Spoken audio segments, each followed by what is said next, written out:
محترم بزرگ و عزیز دوستو، جو آیت خطبے میں نے تلاوت کی ہے اور ایک حدیث شریف سرکار دو عالم صلی اللہ علیہ وسلم کی میں نے پڑھی ہے، جس کا تعلق ازدواجی زندگی سے ہے، میاں بیوی کے آپس کے تعلق سے ہے۔ اس عنوان کو اس وقت میں اختیار کرنے کی ضرورت اس لیے محسوس ہوئی، آپ سب حضرات جانتے ہیں کہ چند دنوں سے پورے ملک میں میاں بیوی کے آپس کے تعلق کے ناگواری اور ناخوشگواری اور ناموافق حالات کے سلسلے میں علماء امت مفکر ہیں، متفکر ہیں، اس سلسلے میں فکر مند ہیں کہ کس طرح مسلمان اپنی ازدواجی زندگی کو صحیح طریقے سے گزارنے والے بنے، میاں بیوی کا آپس کا تعلق صحیح ہو اور نکاح کے تقاضوں کو صحیح طریقے سے پورا کرنے والے بنے۔ اسی لیے چند دن پہلے آل انڈیا مسلم پرسنل لا بورڈ کے بزرگوں نے، اور اسی کی ایک تنظیم ہے، اسی کا ایک حصہ ہے اصلاح معاشرہ کمیٹی، جس کے کنوینر ہیں مالیگاؤں کے رہنے والے بہت ہی موقر عالم دین حضرت مولانا محمد عمرین محفوظ رحمانی دامت برکاتہم، ان کی نگرانی میں 3 روزہ آن لائن کانفرنس بھی ہوئی، جس میں علماء کے بیانات بھی ہوئے۔ آپ حضرات ان کو بھی سن سکتے ہیں، یوٹیوب پر موجود ہیں، آل انڈیا مسلم پرسنل لا بورڈ کا جو چینل ہے اس پر موجود ہیں۔ بڑی اہم شخصیات نے اپنی زندگی کے بڑے اہم تجربات اور قرآن و حدیث کی روشنی میں بڑی اہم باتیں اس میں ارشاد فرمائی ہیں۔ تو اس کے بعد ہر علاقے کے جو آل انڈیا مسلم پرسنل لا بورڈ کے بزرگان دین ہیں اور ہر علاقے میں اس کے ذمہ داران ہیں، اور یہاں ہمارے صوبہ کرناٹک کی امارت شرعیہ امیر شریعت حضرت مولانا صغیر احمد خان صاحب رشادی دامت برکاتہم، اور یہاں کے تمام علماء اکرام نے بھی جمع ہو کر اس سلسلے میں فکر کیا اور لائی ہے عمل تیار کیا، اور تمام علماء سے یہ گزارش کی گئی کہ اپنے جمعے کے خطبات کے ذریعے سے اس سلسلے میں عوام کو متفکر کیا جائے، بنایا جائے، ان کو فکر دلائی جائے، سمجھایا جائے۔ تو ساری باتوں کا خلاصہ یہی ہے کہ مسلمان اپنی ازدواجی زندگی کو صحیح طریقے سے گزارنے والے بنے۔ تو اس پس منظر میں نے اس جمعہ اس عنوان کو اختیار کیا ہے۔ تو الغرض ہر انسان کی زندگی میں ایسا دور، ایسا موڑ آتا ہے جس میں مرد کو عورت کی ضرورت پڑتی ہے اور عورت کو مرد کی ضرورت محسوس ہوتی ہے۔ ہر انسان کی زندگی میں ایسا موڑ اور ایسا دور آتا ہے، اور ان کی زندگی ایک دوسرے کے بغیر نامکمل اور ادھوری ہوتی ہے۔ تو اس وقت میں جب ایسا دور آئے، ایسا موڑ آئے، تو اس وقت ان دونوں کے درمیان آپس میں خصوصی تعلق لازم اور ضروری ہو جاتا ہے۔ اب یہ جو خصوصی تعلق لازم اور ضروری ہوا ہے، اس تعلق کے پیدا کرنے کے 2 طریقے ہیں۔ ایک طریقہ نکاح ہے اور ایک طریقہ صفاح ہے، جس کو زنا کہتے ہیں۔ یہ 2 ہی طریقے ہیں اختیار کرنے کے۔ ظاہر سی بات ہے کہ انسانی فطرت کے تقاضے کو پورا کرنے کے لیے سب سے آسان اور ایک حلال اور پاکیزہ اور سب سے بہترین ذریعہ وہ نکاح ہے، اور زنا اس کے ضد ہے، اس کے مقابلے میں ہے۔ اسی لیے شریعت مطہرہ میں زنا اور اس کے اسباب پر پابندی لگا دی گئی۔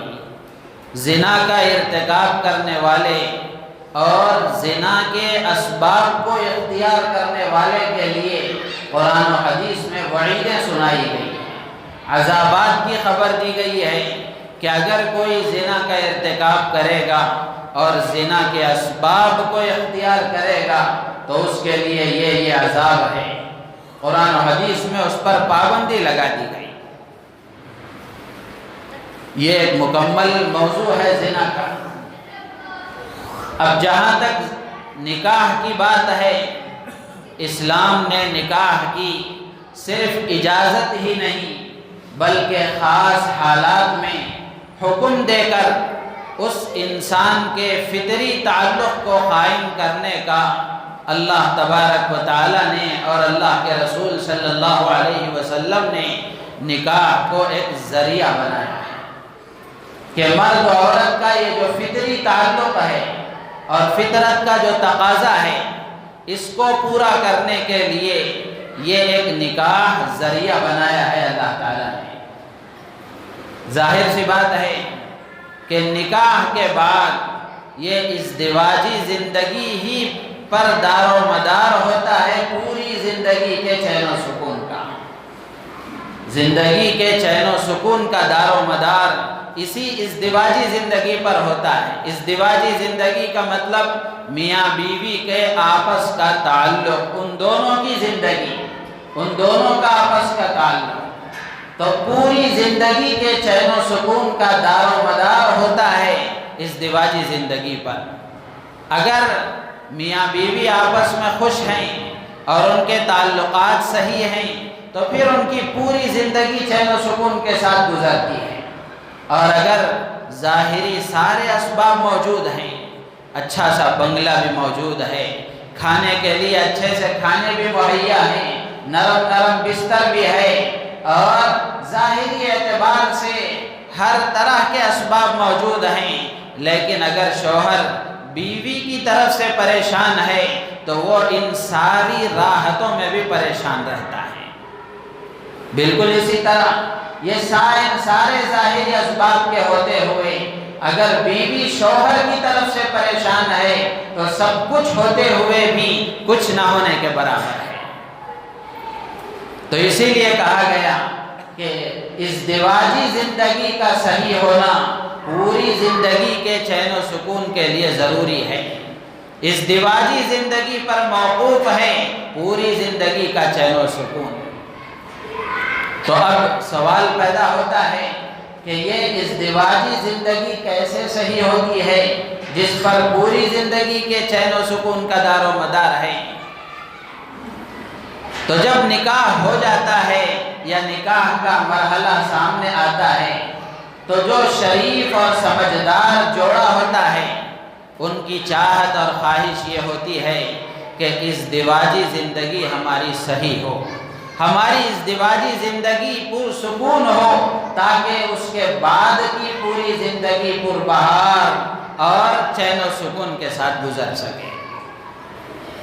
تو اب ظاہر سی بات ہے انسانوں کو بنانے والا خدا ہی بتا سکتا ہے، اور انسانوں کو بنانے والا خدا اور ان کی طرف سے بھیجے گئے رسول ہی بتا سکتے ہیں کہ یہ کس طرح زندگی گزاریں گے تو چین و سکون سے رہیں گے اور کس طرح زندگی گزاریں گے تو پریشان رہیں گے۔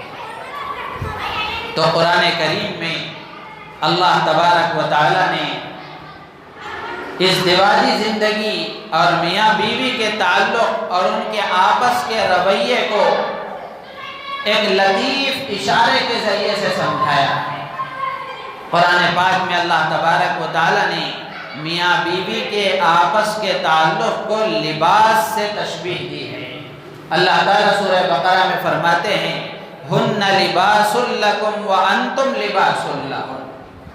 اللہ تعالیٰ فرماتے ہیں کہ یہ عورتیں تمہارا لباس ہیں اور تم ان کا لباس ہو۔ تو میاں بیوی کے آپس کے تعلق کو اللہ تبارک و تعالی نے لباس کے ساتھ تشبیہ دی ہے۔ علماء محققین نے اور مفسرین نے لکھا ہے کہ میاں بیوی کے آپس کے تعلق کو اور ازدواجی زندگی کو اللہ تبارک و تعالی نے جو لباس کے ساتھ تشبیہ دی ہے اس کی بہت ساری وجوہات ہیں، بہت ساری حکمتیں ہیں۔ پہلی وجہ اور پہلی حکمت جو ازدواجی زندگی کو خوشگوار رکھنے کا پہلا اصول ہے، تو پہلی وجہ یہ ہے کہ لباس انسان کی بنیادی ضرورت ہے، اور لباس کے ساتھ انسان کا جو تعلق ہے وہ دائمی اور ہمیشہ کا ہے، وقتی نہیں ہے۔ کیا مطلب ہے اس کا؟ ایسا نہیں ہے کہ 5-10 سال انسان کو لباس کی ضرورت پڑتی ہے، اس کے بعد اب لباس سے چھٹی، لباس کی ضرورت نہیں ہے، ایسا نہیں ہے۔ جس دن انسان دنیا میں وجود میں آیا، جس دن انسان دنیا میں پیدا ہوا، اس وقت سے لے کر قبر میں جانے تک لباس کا وہ محتاج ہے، لباس کی اس کو ضرورت ہے۔ تو لباس کے ساتھ اس کا تعلق دائمی ہے، ہمیشہ کا ہے، وقتی نہیں ہے، بلکہ لباس انسان کے جسم کا ایک حصہ ہے۔ لباس انسان کے جسم کا ایک حصہ ہے۔ تو بالکل اسی طریقے سے میاں بیوی کے آپس کا جو تعلق ہے یہ بھی انسان کی ایک بنیادی ضرورت ہے، اور میاں بیوی کا آپس کا تعلق یہ وقتی نہیں ہے، دائمی ہے۔ جب یہ قائم ہو گیا تو اب یہ ہمیشہ رہنے کے لیے ہی قائم ہوا ہے۔ ایسا نہیں ہے کہ کوئی طلاق کی فیکٹری کھول لے، 4 سال اس عورت کو، 4 سال اس عورت کو، پھر اس کے بعد چند عورتوں کو، ایسا نہیں ہے۔ جب ایک مرتبہ نکاح کے بندھن میں آدمی بندھ گیا تو اب یہ رشتہ قائم ہوا ہی ہمیشہ رہنے کے لیے، ٹوٹنے کے لیے قائم نہیں ہوا ہے۔ تو میاں بیوی کا آپس کا تعلق یہ دائمی ہے، ہمیشہ کا ہے۔ بلکہ علماء نے لکھا ہے کہ 2 ہی چیزیں اور 2 ہی نعمتیں ایسی ہیں جو دنیا میں بھی رہیں گی اور جنت میں بھی رہیں گی، ایک ایمان ہے اور دوسرا نکاح ہے۔ تو میرے عزیز و دوست بزرگوں، تو میاں بیوی کا آپس کا تعلق یہ دائمی ہے، اور جس طرح یہ لباس انسان کے بدن کا ایک حصہ ہے، اسی طریقے سے میاں بیوی آپس میں ایک دوسرے کی زندگی کا ایک حصہ ہے۔ قرآن پاک میں اللہ تعالیٰ نے فرمایا وَخَلَقَ مِنْهَا زَوْجَهَا، اللہ نے عورت کو مرد سے پیدا کیا ہے، اللہ نے عورت کو مرد سے پیدا کیا ہے، یعنی حضرت حوا علیہ السلام کو اللہ تعالیٰ نے حضرت آدم سے پیدا کیا ہے۔ تو گویا اس سے معلوم ہوا کہ عورت مرد کی جسم کا ایک پارٹ ہے، یہ اپوزیشن پارٹی نہیں ہے کہ اس سے لڑا جائے، اس کو مارا جائے، اس کو ستایا جائے، پارٹی نہیں ہے بلکہ اس کا پارٹ ہے، حصہ ہے اس کے بدن کا۔ علماء نے یہاں تک لکھا ہے کہ اللہ تبارک و تعالیٰ نے حضرت حوا علیہ السلام کو حضرت آدم علیہ السلام کی بائیں پسلی سے پیدا فرمایا۔ بائیں پسلی دل کے قریب ہوتی ہے، چاہتے تو دائیں پسلی سے پیدا کر سکتے تھے۔ ہر چیز میں دائیں طرف کا جو حصہ ہوتا ہے وہ فضیلت والا ہوتا ہے، دائیں ہاتھ فضیلت والا ہے بائیں ہاتھ کے مقابلے میں، اچھے کاموں کے لیے دائیں ہاتھ کا استعمال ہوتا ہے، تو اس کا مطلب یہ ہے کہ یہ فضیلت والا ہے۔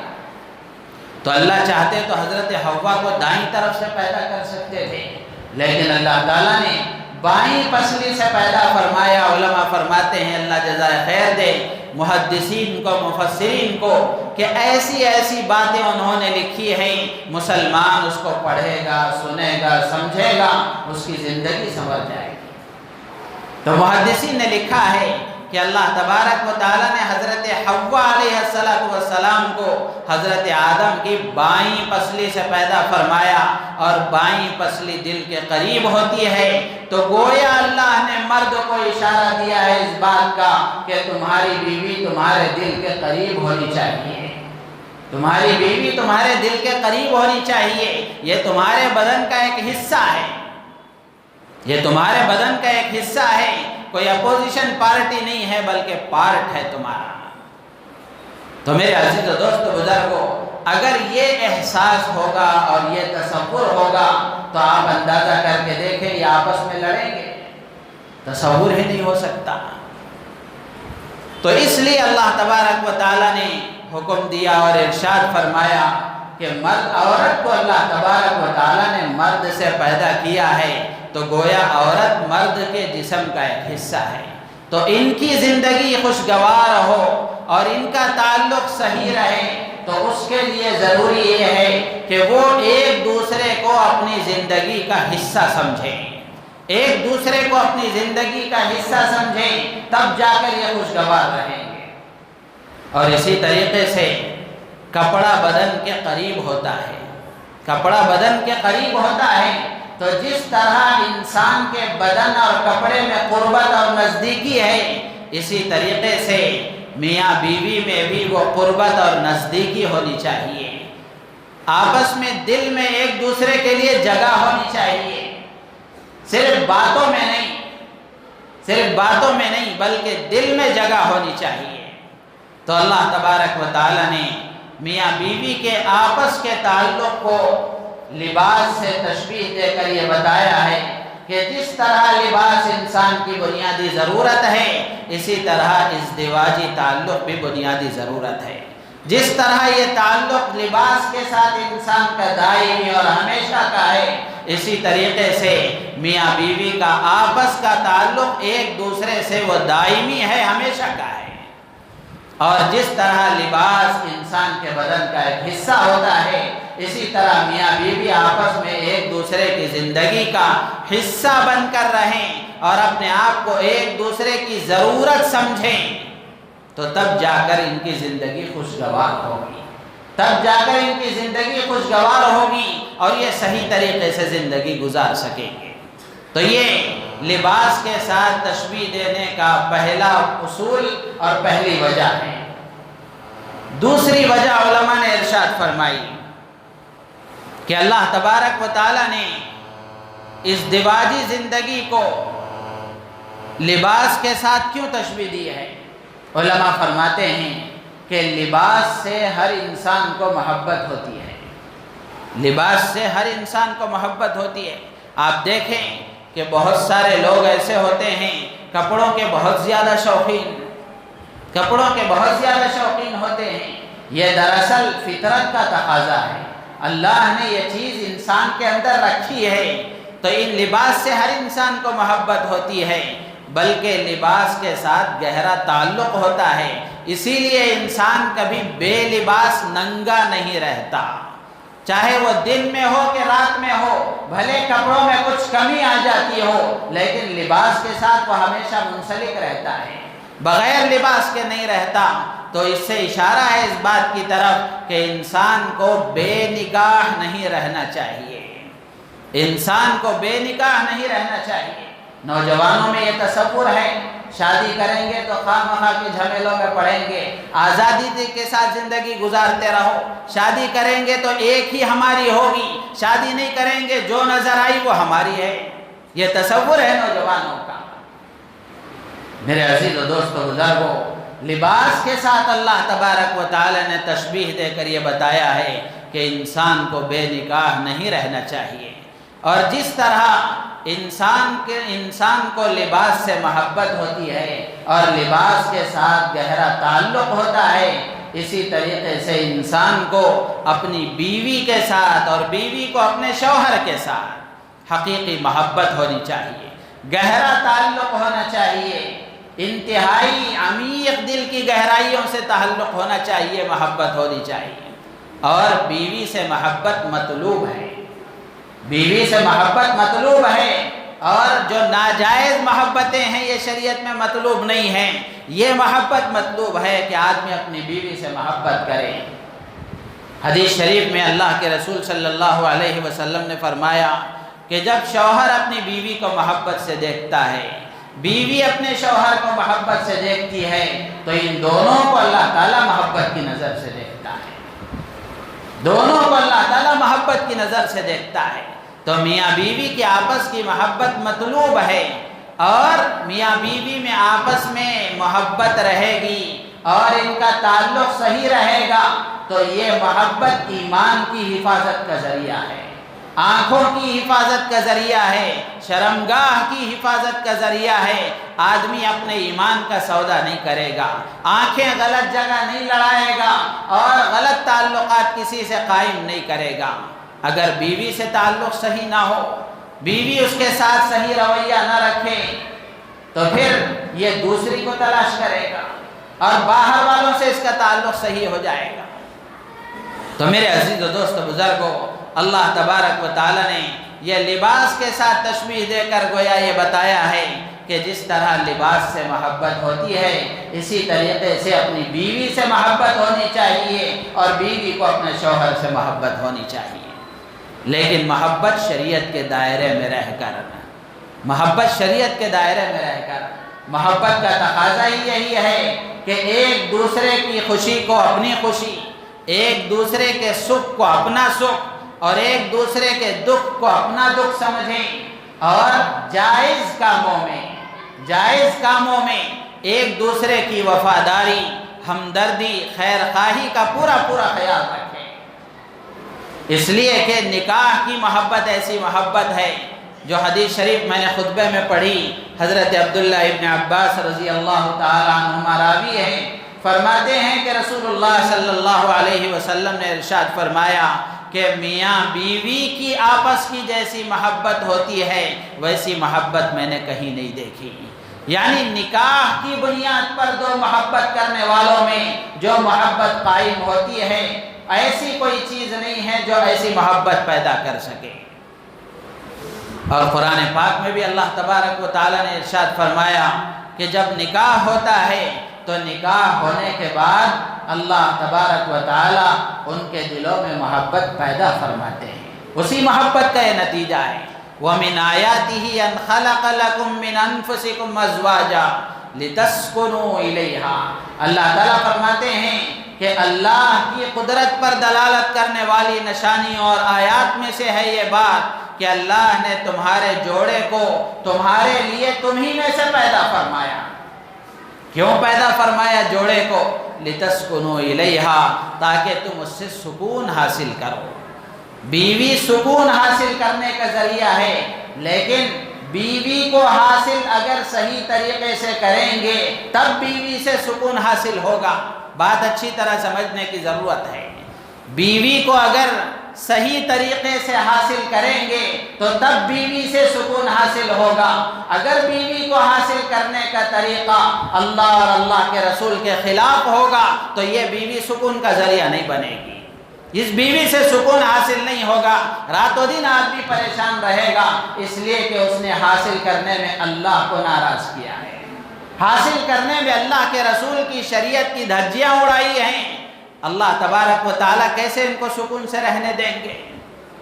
ورنہ تو بیوی ہے سکون حاصل کرنے کا ذریعہ۔ قرآن کہتا ہے وَمِنْ آيَاتِهِ أَنْ خَلَقَ لَكُم مِّنْ أَنفُسِكُمْ أَزْوَاجًا لِتَسْكُنُوا إِلَيْهَا۔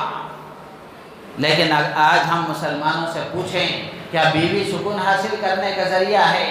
سر پکڑ کے بیٹھ جائیں گے، پریشانی کا ذریعہ ہے۔ کیوں پریشانی کا ذریعہ ہے؟ ہم نے اس کو پریشانی کا ذریعہ بنا لیا ہے۔ خدا اپنی بات میں جھوٹے نہیں ہیں، خدا اپنی بات میں جھوٹے نہیں ہیں، خدا کی بات سچی ہے اور اللہ سے زیادہ سچا کوئی نہیں ہے۔ وَمَنْ أَصْدَقُ مِنَ اللَّهِ حَدِيثًا وَمَنْ أَصْدَقُ مِنَ اللَّهِ قِيلًا۔ دو جگہ اللہ نے فرمایا کہ اپنی بات میں اللہ سے زیادہ سچا کوئی نہیں ہو سکتا۔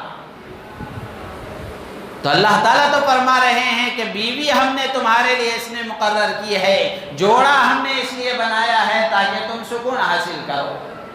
وَجَعَلَ بَيْنَكُمْ مَوَدَّةً وَرَحْمَةً، جیسے میں نے عرض کیا بیوی سکون کا ذریعہ اس وقت بنے گی جب ہم اس کو حاصل کرنے کا طریقہ وہ اختیار کریں گے جو سرکار دو عالم صلی اللہ علیہ وسلم نے بتایا۔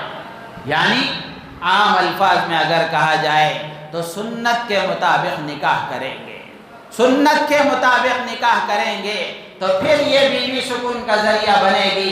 اگر اپنی دولت کی نمائش، اپنے خاندان کی نمائش اور اپنے جاہ و جلال کی نمائش کا تقاضا ہمارے دل میں ہو اور ہم اس کے اظہار کے ساتھ نکاح کرنا چاہیں، خدا کو کیا پڑی ہے سکون حاصل دینے کے لیے؟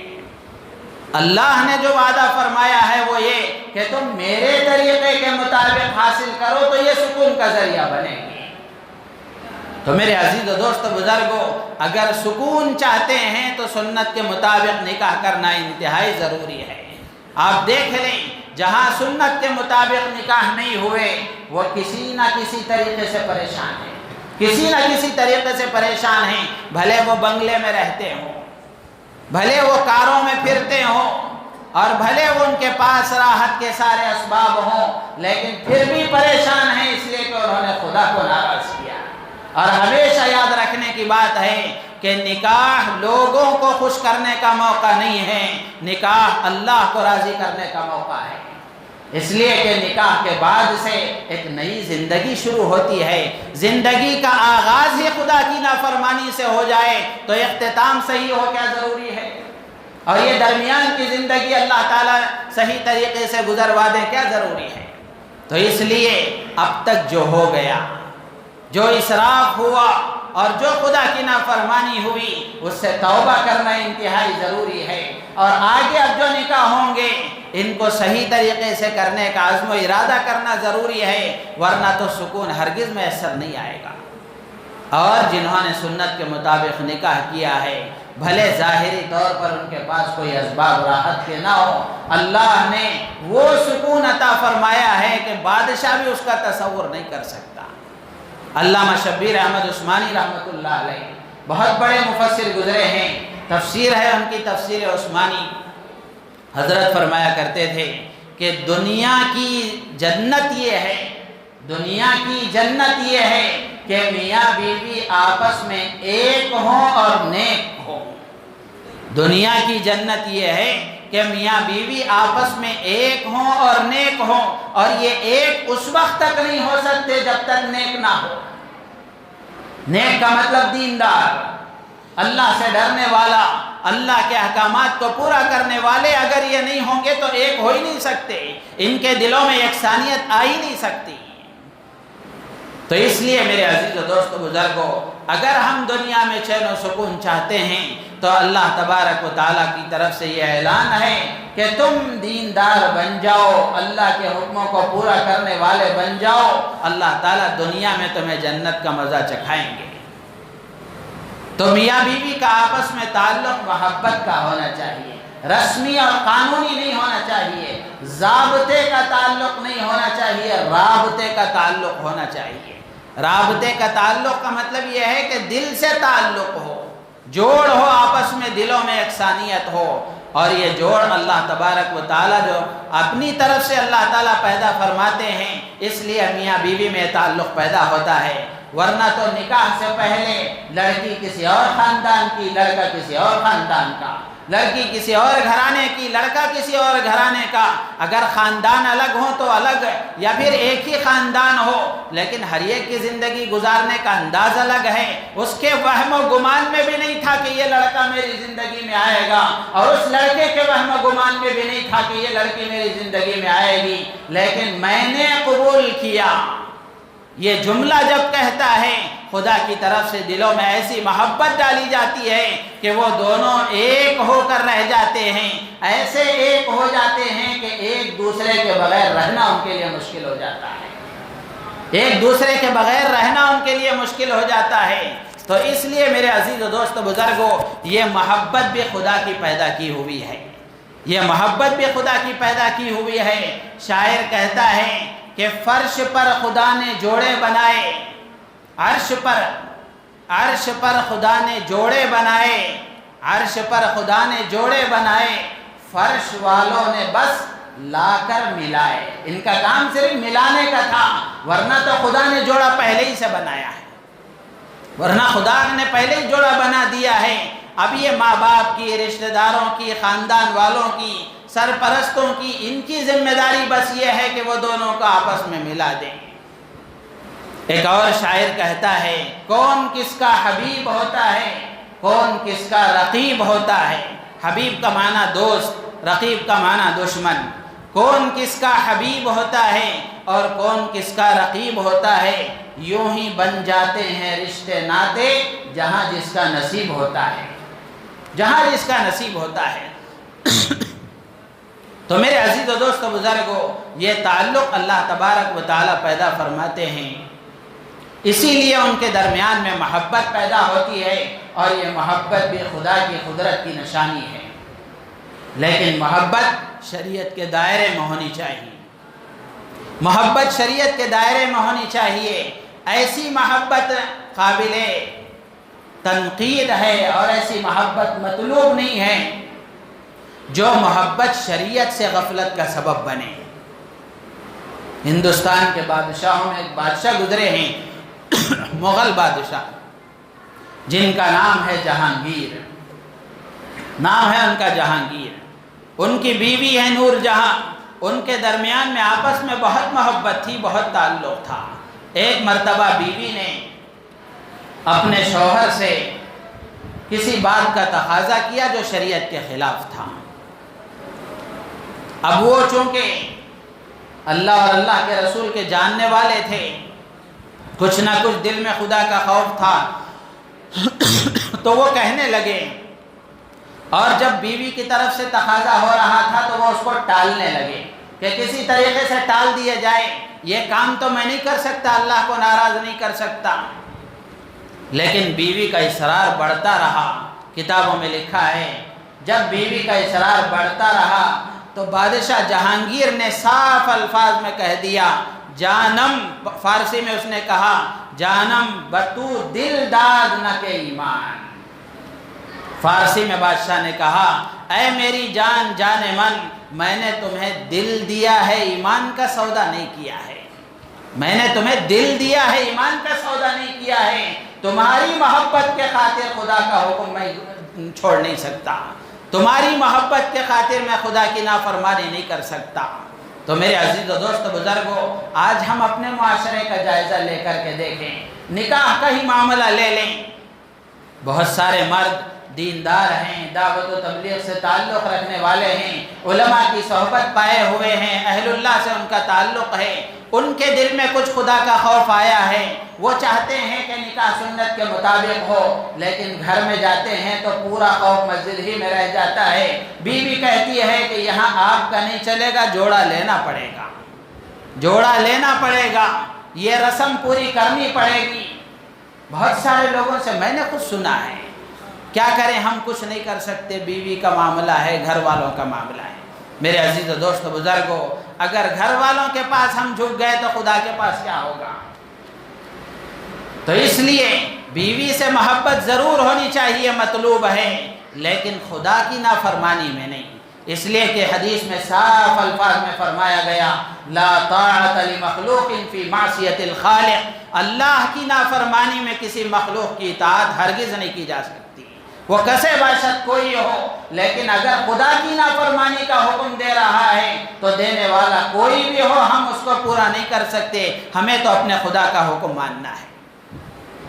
تو میرے عزیز و دوست و بزرگو، خوشگوار زندگی کا یہ دوسرا اصول ہے کہ میاں بیوی کے آپس میں محبت ہو، اور محبت رسمی نہ ہو، قانونی نہ ہو، بلکہ رابطے کا تعلق ہو، دل کی گہرائیوں سے محبت ہو۔ یہ محبت ہوگی تو پھر ان کی زندگی صحیح گزرے گی۔ یہ لڑیں گے نہیں آپس میں، یہ لڑیں گے نہیں، بلکہ اگر کوئی آگے پیچھے ہو بھی گیا تو ایک دوسرے کو درگزر کر کے زندگی گزاریں گے۔ محدثین علماء مفسرین نے تیسری وجہ لکھی ہے، مختصر عرض کر کے میں اپنی بات ختم کروں گا، کہ لباس انسان کے لیے ساتر ہوتا ہے، اس کا ستر ہے، جس کی وجہ سے لباس آدمی پہن لیتا ہے تو اندر کے عیوب چھپ جاتے ہیں، اندر کیا ہے اس کو نہیں معلوم ہوتا، اور یہ لباس انسان کی زینت اور خوبصورتی کا ذریعہ ہے۔ تو بالکل اسی طرح اللہ تبارک و تعالیٰ نے میاں بیوی کے تعلق کو لباس سے تشبیہ دے کر یہ بتایا ہے کہ تمہارے آپس کا تعلق، تم دونوں لباس کی طرح ایک دوسرے کے لیے ستر بن کر رہو، ایک دوسرے کے عیبوں کو چھپانے والے بنو، ایک دوسرے کی خامیوں پر پردہ ڈالنے والے بنو۔ کون دودھ کا دھلا ہے؟ ہر ایک کے اندر خامی ہے، ہر ایک کے اندر کمی ہے، کمزوری ہے، بیوی کے اندر بھی کمزوری ہے، شوہر کے اندر بھی کمزوری ہے۔ اگر دونوں ایک دوسرے کی کمزوریوں پر پردہ ڈال کر زندگی گزاریں گے، زندگی گزرے گی۔ اگر ایک دوسرے کی کمیوں کو اچھالیں گے تو جن کے سامنے اچھالیں گے ان کے سامنے تھو تھو ہوگی، اور ان کے سامنے شرمندہ ہوں گے، تمہارا کوئی فائدہ ہونے والا نہیں۔ تو اللہ تبارک و تعالیٰ نے لباس کے ساتھ تشبیہ دے کر بتایا کہ تم ایک دوسرے کے عیبوں کو چھپانے والے بنو۔ جس طرح لباس تمہارے جسم کو چھپاتا ہے، اس طرح تم ایک دوسرے کے عیبوں کو چھپاؤ، اور جس طرح لباس انسان کی زینت اور خوبصورتی کا ذریعہ ہے، اسی طرح تم ایک دوسرے کی خوبیوں کو بیان کرنے والے بنو، ایک دوسرے کی خوبیوں کو دیکھنے والے بنو۔ اس سے تمہاری زندگی خوشگوار بنے گی، اور تمہارے تعلقات آپس میں صحیح رہیں گے، اور پھر رشتے ناطے برقرار رہیں گے۔ تو میرے عزیز و دوست و بزرگوں، یہ 3 تشبیہات تھی، اسی پر وقت ختم ہو گیا۔ اللہ تعالیٰ سے دعا ہے اللہ تبارک و تعالیٰ ہم تمام کو ان باتوں پر عمل کی توفیق عطا فرمائے۔ اس دیواجی زندگی کو سنت شریعت کے مطابق گزارنا ہم سب کے لیے اور پوری امت کے لیے آسان فرمائے، اور نکاح جیسی اہم سنت اور عبادت کو عبادت سمجھ کر اللہ اور اللہ کے رسول کے بتائے ہوئے طریقے کے مطابق کرنے کی اللہ تعالیٰ ہم سب کو اور پوری امت کو توفیق عطا فرمائے، ہماری نیتوں میں اخلاص پیدا فرمائے۔ آمین۔ وآخر دعوانا ان الحمد للہ رب العالمین۔